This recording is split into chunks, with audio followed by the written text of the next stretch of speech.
Hello, नमस्कार दोस्तों। स्वागत है आपका आपके अपने YouTube channel human health and disease में। अगर आप एक मेडिकल स्टूडेंट हैं या आप एक एलोपैथ के प्रैक्टिशनर हैं तो ये वीडियो ही क्या, ये चैनल आपके लिए बहुत ही उपयोगी होने वाला है, क्योंकि यहाँ पर हम मानव के समस्त रोगों के बारे में सूचीबद्ध तरीके से जानकारी लाते रहते हैं। यहाँ पर हम सीखते हैं किसी भी रोग, उसके कारण, उसके लक्षण और उसके एलोपैथिक इलाज के बारे में। इसलिए आप हमसे जुड़े रहने के लिए चैनल को सब्सक्राइब करें, वीडियो को लाइक करें और वीडियो देखने के बाद कमेंट करके बताएं वीडियो आपको कैसी लगी। धन्यवाद। चलिए शुरू करते हैं आज का टॉपिक। देखिए, अभी हमारा टॉपिक चल रहा है स्त्रियों के गुप्त रोगों के बारे में। तो आज उसी से हम एक रोग क्या है, एक डिसीज समझिए या रोग ही समझिए, जिसे गर्भपात या एबॉर्शन कहते हैं। आज हम लोग गर्भपात के बारे में पढ़ेंगे। गर्भपात क्या है, इसके कौन कौन से कारण होते हैं, कितने प्रकार का होता है, और साथ में वीडियो के लास्ट में सीखेंगे कि इसका एलोपैथिक इलाज क्या है। तो इसलिए आप वीडियो को अंत तक देखिएगा। तो चलिए शुरू करते हैं। देखिए, सबसे पहले समझते हैं कि एबॉर्शन या गर्भपात क्या होता है। जो एक भ्रूण होता है, जो गर्भ होता है, वो कॉमनली 28 सप्ताह का होता है। 28 सप्ताह से पहले ही या पूर्व ही 28 सप्ताह से पूर्व ही गर्भाशय से संपूर्ण गर्भ का बाहर निकल जाना अथवा उसके छोटे छोटे टुकड़े बाहर निकलने को ही गर्भपात कहते हैं या एबॉर्शन कहते हैं। मतलब termination of pregnancy before 6 month. Termination of pregnancy before 6 month मतलब 6 महीने से पहले ही किसी का गर्भ खराब हो जाना, या उससे 6 महीने से पूर्व ही 28 सप्ताह से पहले ही गर्भाशय से बाहर आ जाना ही एबॉर्शन या गर्भपात कहलाता है। ये क्लियर है? समझ गए गर्भपात क्या है? अब समझते हैं गर्भपात के कारण। आखिर ये प्रेगनेंसी बीच में ही फेलियर क्यों हो जाती है? इसे मतलब termination of pregnancy before 6 month या प्रेगनेंसी फेलियर, कुछ भी कह सकते हैं। मतलब प्रेगनेंसी का पहले 28 सप्ताह से पहले ही बाहर आ जाना। अब इसके कारण को समझते हैं। तो इसमें भाई कौन कौन से कारण होते हैं, किन किन कारणों की वजह से जो है प्रेगनेंसी किसी की जो है खराब हो जाती है, बाहर निकल जाती है। तो इसके कौन कौन से कारण होते हैं, कारण के बारे में समझेंगे। देखिए, इसमें जो है सबसे पहला कारण माना जाता है गर्भ के विकास में कमी या त्रुटि। गर्भ के विकास में कमी या त्रुटि। दूसरा जो है मेल का शुक्राणु में कोई त्रुटि है, या फिर डिम्फ ग्रंथि में कोई त्रुटि है। इसके अलावा जो है ओवर नाल में त्रुटि है, या फिर हार्मोन्स की कोई गड़बड़ी है, या इसके अलावा जो मेन कारण माना जाता है एक्सरे किरणों से निषेचित डिम्फ ग्रंथि में कोई हानि होती है। इसके अलावा कोई ऐसा संक्रमण के कारण गर्भ की जो है गर्भाशय में मृत्यु हो जाती है। किसी संक्रमण के कारण गर्भ की जो है गर्भाशय के अंदर ही मृत्यु हो जाती है, तो उससे जो है प्रेगनेंसी फेलियर हो जाती है। इसके अलावा कुछ औषधियाँ जैसे कुनेन या फिर एंटी कैंसर ड्रग जो होते हैं, जो कैंसर की मेडिसिन्स होती हैं, उनका सेवन करने से भी जो है टर्मिनेशन ऑफ प्रेगनेंसी फेलियर हो जाता है, मतलब गर्भपात हो जाता है। इसके अलावा आहार में कमी, या फिर तम्बाकू या मद्यपान करना, ये भी के कारण माना जाता है। या फिर शारीरिक आघात कोई ऐसा, या फिर जो है माता को होने वाले कोई ऐसे जैसे डायबिटीज है, सिफिलिस या उपदंस, मतलब कोई ऐसे रोग, उसके कारण भी प्रेगनेंसी फेलियर या गर्भपात हो जाता है। इसके अलावा जो है पति और पत्नी के रक्त में संयोजता संयोजता ये भी मेन कारण माना जाता है प्रेगनेंसी फेलियर के या गर्भपात के। अब समझते हैं, कारण समझ लिए हैं, अब समझते हैं इसके प्रकार के बारे में। अब एक एक करके समझते हैं। अब समझते हैं एक्सीडेंटल एबॉर्शन के बारे में। एक्सीडेंटल एबॉर्शन से क्लियर है, मतलब एक्सीडेंटल मतलब ऐसे समझ लीजिए जैसे कि दुर्घटनावश गर्भपात हो जाना। अचानक किसी को 2 महीने की 3 महीने की प्रेगनेंसी है, उसका कहीं एक्सीडेंटल हो गया या कुछ भी ऐसी मतलब दुर्घटनावश होने वाला एबॉर्शन को एक्सीडेंटल एबॉर्शन कहते हैं। नंबर 2, संभावित गर्भस्राव। संभावित गर्भस्राव जो है गर्भस्राव ऐसी अवस्था में रोगिणी की योनि से हल्का स्राव हो सकता है जो दर्द के साथ अथवा दर्द रहित होता है। इसमें इसमें जो है अगर समय रहते चिकित्सा हो जाए तो गर्भ जारी रह सकती है। इसमें हल्का हल्का जो है ऐसी अवस्था में हल्का जो है स्त्राव हो सकता है और स्त्राव जो है दर्द के साथ में या दर्द रहित हो सकता है।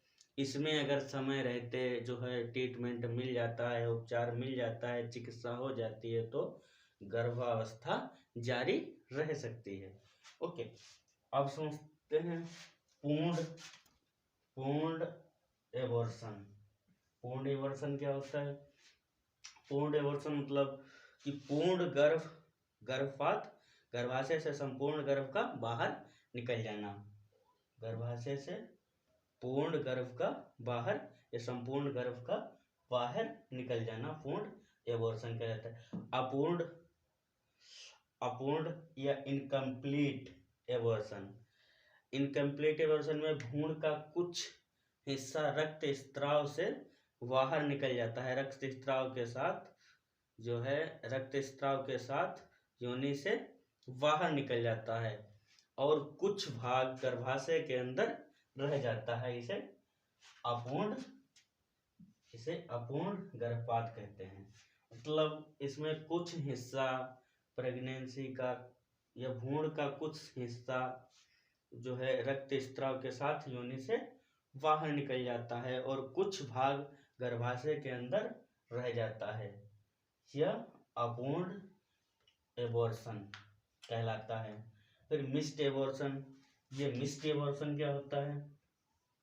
मिस्ड एबॉर्शन भ्रूण की जो है मिस्ड एबॉर्शन में भ्रूण की मृत्यु हो जाने, गर्भाशय के अंदर भ्रूण की मृत्यु हो जाने पर अथवा गर्भाशय में गर्भ का पूर्ण विकसित ना होना या पूर्ण विकास रुक जाना, अचानक गर्भाशय में भ्रूण की मृत्यु हो जाना या इसके अलावा भ्रूण का अचानक विकास रुक जाना, उसका विकास ना होना और गर्भाशय के अंदर ठहर जाना, रुका रहना और लगभग 1 महीने तक उसमें कोई भी लक्षण नजर ना आए, कोई भी लक्षण प्रतीत ना हो, तो ऐसी अवस्था को मिस्ड एबॉर्शन कहते हैं।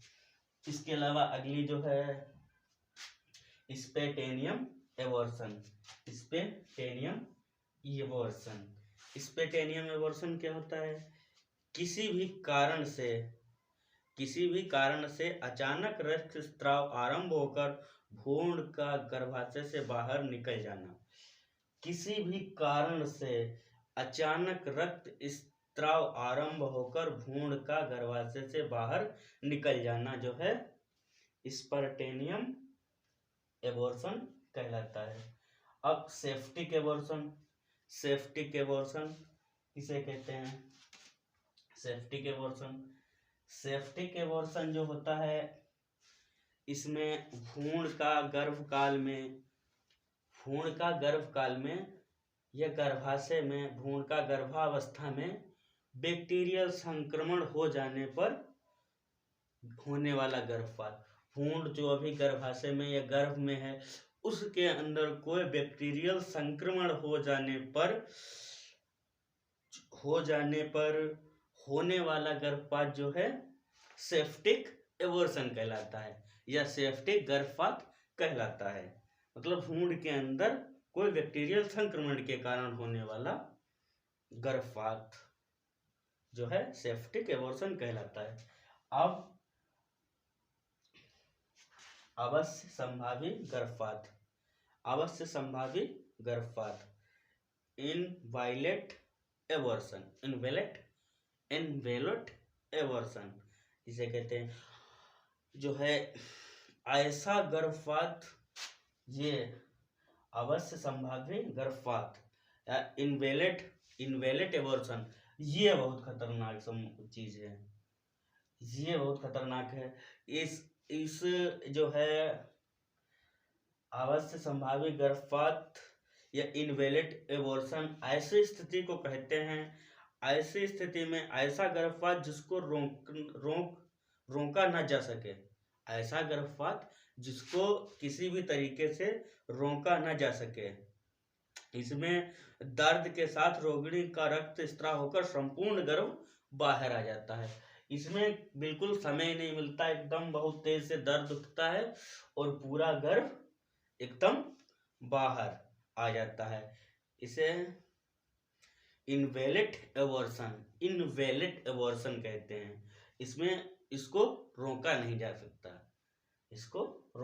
जा सकता, बाकी का ट्रीटमेंट करके जो है सुधारा जा सकता है, लेकिन अवश्य संभावी गर्भपात या इनवैलेट एबॉर्शन को मेडिसिन या चिकित्सक से रोका नहीं जा सकता।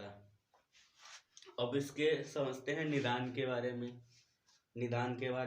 तो निदान जो है, जांच अल्ट्रासाउंड करने से भ्रूण का विकास ठीक से पता चल जाता है। अल्ट्रासाउंड एवं रोगिणी के जो है लक्षणों और चिन्हों के द्वारा जो है निदान सरलता पूर्वक किया जा सकता है। अल्ट्रासाउंड और रोगिणी के चिन्हों के द्वारा निदान जो है सरलता पूर्वक किया जा सकता है। अब समझते हैं इसके इलाज के बारे में। गर्भपात किसी को हो रहा है, कोई दिक्कत है, तो उसका इलाज क्या करेंगे। अब समझते हैं इलाज के बारे में।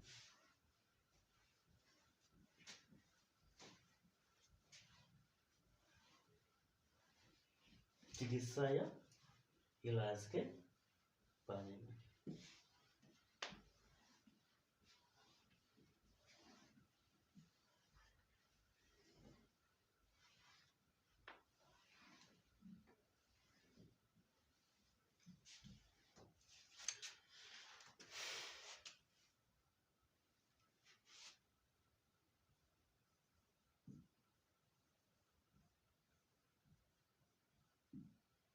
चिकित्सा या इलाज के बारे में। तो सबसे पहले जो है रोगिणी को बिस्तर पर पूर्ण आराम और हल्का आहार दें और तुरंत ही तत्कालीन ही इंजेक्शन पैथिन इंजेक्शन और तत्कालीन पूर्ण आराम करने दें बिस्तर पर, और जो है हल्का आहार दें और तत्कालीन तुरंत ही इंजेक्शन जो है पैथिडीन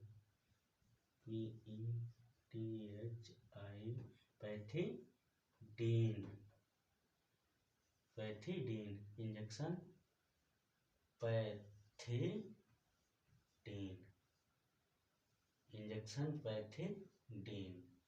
पैथिडीन इंजेक्शन तुरंत ही IM लगाएं। ठीक, इसके अलावा तत्कालीन पैथिडीन इंजेक्शन लगाएं और इसके बाद में इंजेक्शन फिनोबार्बिटोन,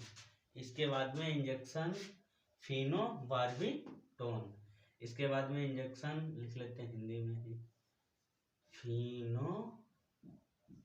फिनोबार्बिटोन।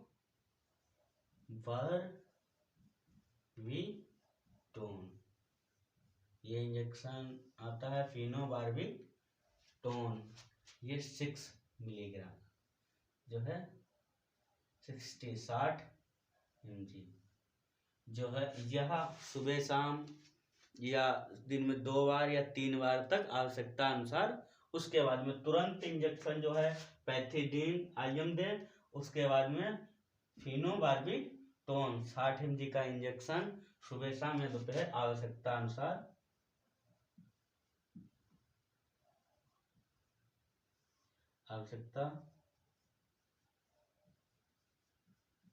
आवश्यकता अनुसार दें।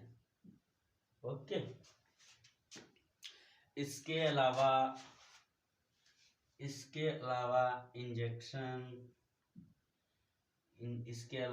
इंजेक्शन आपका आता है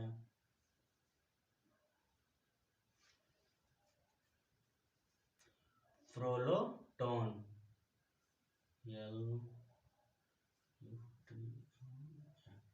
प्रोटोन इंजेक्शन, एनिन इंजेक्शन, गाइनोसिस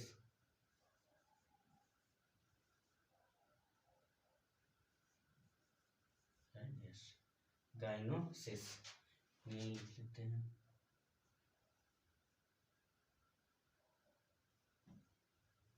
प्लूटोन, ओके। एनिन इंजेक्शन, गाइनोसिस इंजेक्शन।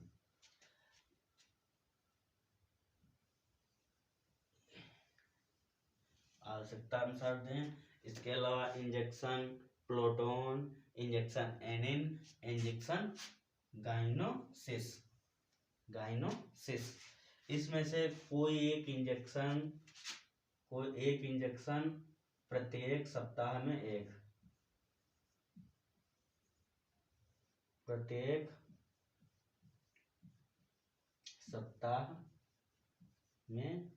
एक आईएम लगाएं। प्रोटोन इंजेक्शन, एनिन या गाइनोसिस, कोई एक इंजेक्शन। ये आपका जो है 250 से लेकर 500 मिलीग्राम,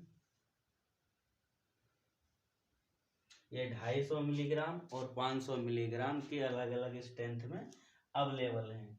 आवश्यकता अनुसार पेशेंट की कंडीशन के अकॉर्डिंग इसकी डोज अलग अलग जो निर्धारित की गई है। जैसा पेशेंट की आवश्यकता हो वैसा 500 मिलीग्राम या 250 मिलीग्राम प्रत्येक सप्ताह में एक इंजेक्शन आईएम देंगे। इसके अलावा जो है टेबलेट डूफास्टोन,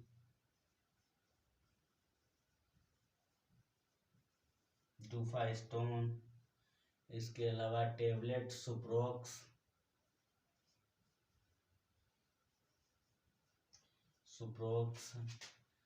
इसके अलावा जेनिस्टीन टेबलेट,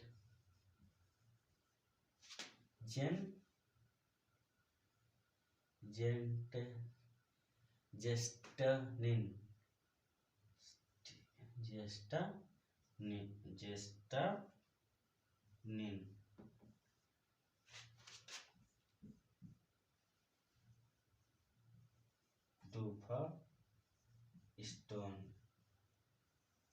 डूफास्टोन टेबलेट, सुप्रोक्स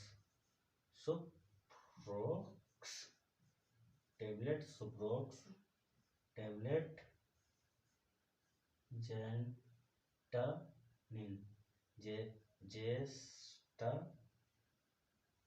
जेस्टानिन टेबलेट जेस्टानिन। इसमें से जैसे टेबलेट डुफास्टोन या टेबलेट सुप्रोक्स, टेबलेट जेस्टानिन या फिर टेबलेट, इसमें से कोई एक टेबलेट, ये जो है डुफास्टोन 10 मिलीग्राम, 10 से 10 मिलीग्राम, 20 मिलीग्राम की बाजार में अवेलेबल है। ये सुप्रोक्स टेबलेट 10 मिलीग्राम, ये भी 20 मिलीग्राम। कोई एक टेबलेट जो है, कोई एक टेबलेट दिन में 3 बार, कोई एक टेबलेट दिन में 3 बार, सुबह, दोपहर, शाम। कोई एक टेबलेट सुबह, दोपहर, शाम तीनों टाइम देंगे। ठीक है। यह चिकित्सा लगभग 4 माह के गर्भ तक, जब तक प्रेगनेंसी 4 महीने की नहीं हो जाती है, यह चिकित्सा 4 माह के गर्भ तक दें तथा समय समय पर जो है अल्ट्रासाउंड करवा के भ्रूण की वृद्धि की जांच कराते रहें।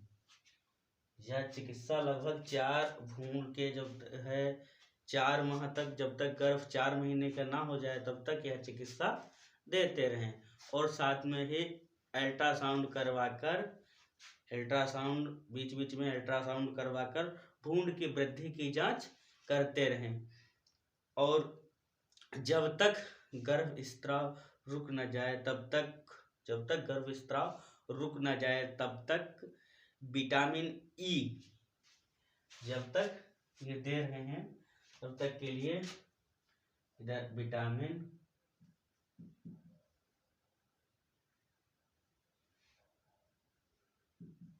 जो है विटामिन ई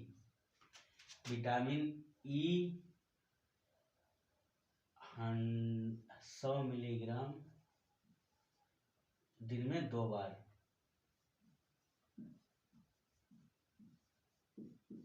सुबह शाम। विटामिन ई 100 मिलीग्राम सुबह शाम मुख द्वारा देंगे।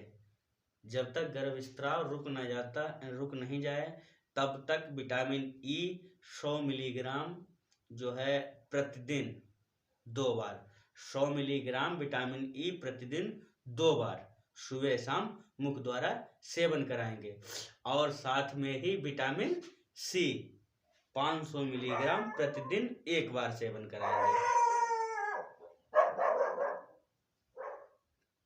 जब तक गर्भ नहीं रुक जाता तब तक विटामिन ई 100 मिलीग्राम की दिन में 2 बार सुबह शाम देंगे। और साथ में ही विटामिन सी 500 मिलीग्राम प्रतिदिन 1 बार सेवन कराएंगे। और साथ में ही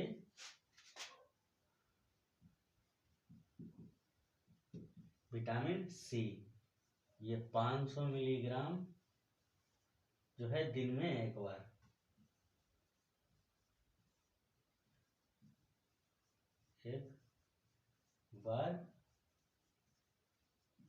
सेवन कराएंगे। ओके।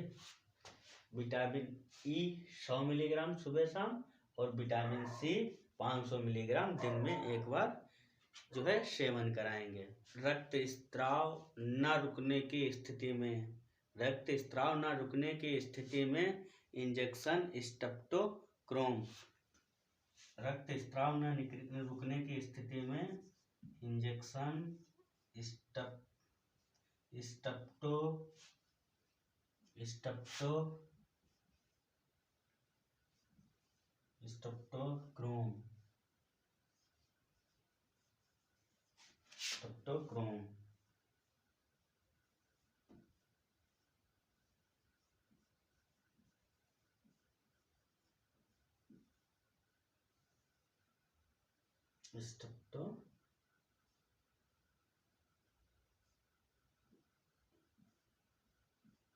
स्टेप्टोक्रोम IM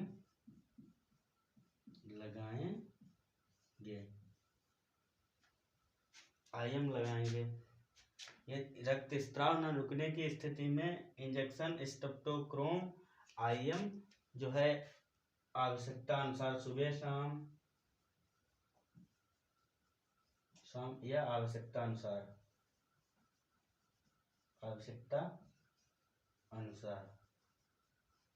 अनुसार लगाएंगे।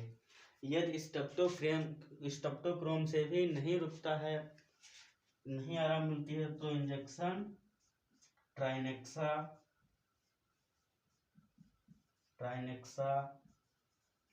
मेस एसिड का प्रयोग करेंगे। ट्राइनेक्सामेस एसिड इंजेक्शन का प्रयोग करेंगे। ट्राइनेक्सामेस एसिड का इंजेक्शन का प्रयोग जो है रोगिणी को पूर्ण बिस्तर पर लिटाल के और बहुत स्लो आईवी जो है रोगिणी को देंगे। ओके, अब इसमें मेन चीज समझते हैं। पीछे बता चुके हैं कि जो है अवश्य संभावित गर्भपात या इनवेलेट एबॉर्शन ऐसी प्रक्रिया कि जिसमें गर्भपात की ऐसी स्थिति या ऐसी अवस्था जिसमें प्रक्रिया एक बार आरंभ होने के बाद में उसे औषधि से गर्भ को गिरने से नहीं बचाया जा सकता। तो ऐसी स्थिति में रोगिणी की जो चारपाई है उसके पैरों की तरफ जो है 4-5 मतलब 2-2 या 3-3 ईंटें रखकर उसके पैर के तरफ ऊंचा कर देंगे और तुरंत ही इंजेक्शन जो ये पैथोडीन प्लस इसमें आता है हाइड्रोक्लोराइड जुड़ा हुआ,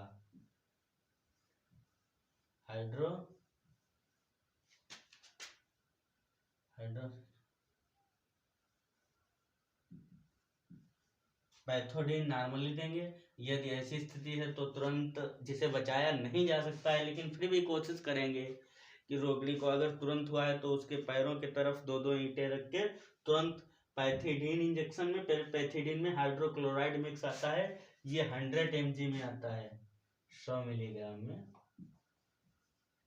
पैथोडीन प्लस हाइड्रोक्लोराइड ये मिक्स आता है। ये इंजेक्शन तुरंत लगाएंगे और इसके बाद में जो है रोगिणी को ग्लूकोज सलाइन जो है डिप मेथड के डिप जो है normal saline glucose normal saline drip method के अनुसार आरंभ कर देंगे।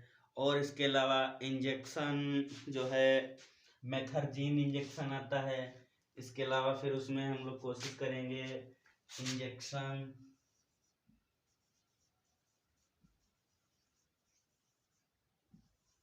मेथर्जीन इंजेक्शन जो है 0.5 mg का ये एक देंगे, इंजेक्शन लगाएंगे।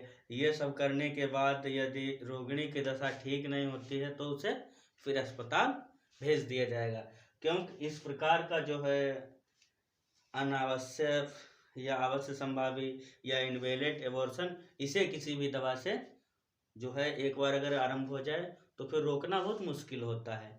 इसमें सिर्फ हम इतना करेंगे, पैथोडीन हाइड्रोक्लोराइड मिक्स इंजेक्शन आता है वो 100 mg का दे के देख लेंगे। उसके अलावा जो है ड्रिप मेथड का नॉर्मल सलाइन का जो मेथड होता है उसको आरंभ करके देख लेते हैं और इंजेक्शन मेथर्जीन 0.5 मिलीग्राम का एक देंगे। इससे अगर रोगिणी में जो है सुधार नहीं होता है या स्थिति में सुधार नहीं होता है तो उसे फिर अस्पताल या हॉस्पिटल भेज देंगे। क्लियर है? तो चलिए आज का हमारा टॉपिक समाप्त हुआ। मिलते हैं नेक्स्ट वीडियो में।